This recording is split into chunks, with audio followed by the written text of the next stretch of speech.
तो एक प्राचीन कथा के अनुसार कहा जाता है कि तोरण नाम का एक राक्षस था जो शादी के समय दुल्हन के घर के द्वार पर तोते के रूप में बैठ जाया करता था।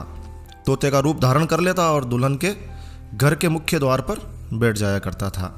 जब दूल्हा द्वार पर आता तो वो राक्षस दूल्हे के शरीर में प्रवेश कर जाता था और दुल्हन से स्वयं शादी रचाकर उसे परेशान करता था। एक बार की बात है, एक साहसी और चतुर राजकुमार की शादी तय हुई। शादी के समय जब वो दुल्हन के घर में प्रवेश कर रहा था तो उस राजकुमार में कुछ दैवीय शक्तियां थी। तो अचानक उसकी नज़र उस राक्षसी तोते पर पड़ी।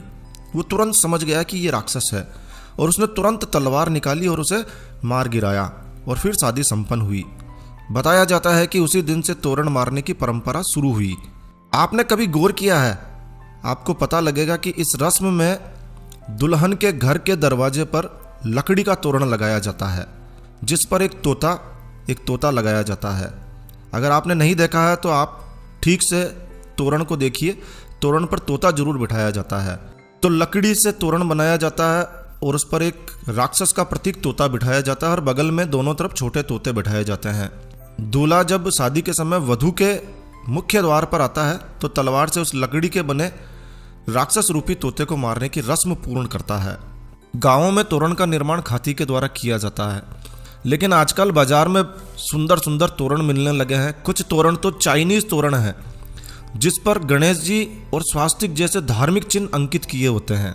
और फिर क्या होता है, दूल्हा बगैर जानकारी के उन पर तलवार से वार करता है, तोरण मारने की रस्म पूर्ण करता है, लेकिन जानकारी नहीं होती है और वो गणेश जी और स्वास्तिक जैसे पवित्र चिन्हों पर अपनी तलवार चलाता है। शास्त्रों के अनुसार तोरण पर तोते का स्वरूप ही होना चाहिए, दूसरा कोई चिन्ह नहीं होना चाहिए।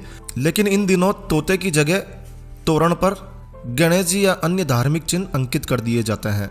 दूल्हा भी तोरण की जगह उन पर ही वार करता है और कहते हैं कि भारतीय समाज में पति पत्नी के मध्य अनेक प्रकार के विवाद, तलाक बढ़ने के मामले के पीछे भी यही कारण है।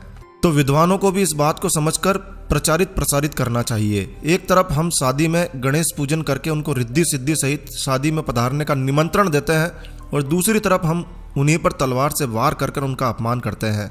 ये उचित नहीं है। तोरण की इस रस्म का ध्यान रखकर परंपरागत तोरण को ही लगाया जाना चाहिए, लेकिन जानकारी के अभाव में लोग जानते ही नहीं हैं, क्या करें। जानकारी के अभाव में जो तोरण बाजार में मिल जाता है वही ले आते हैं।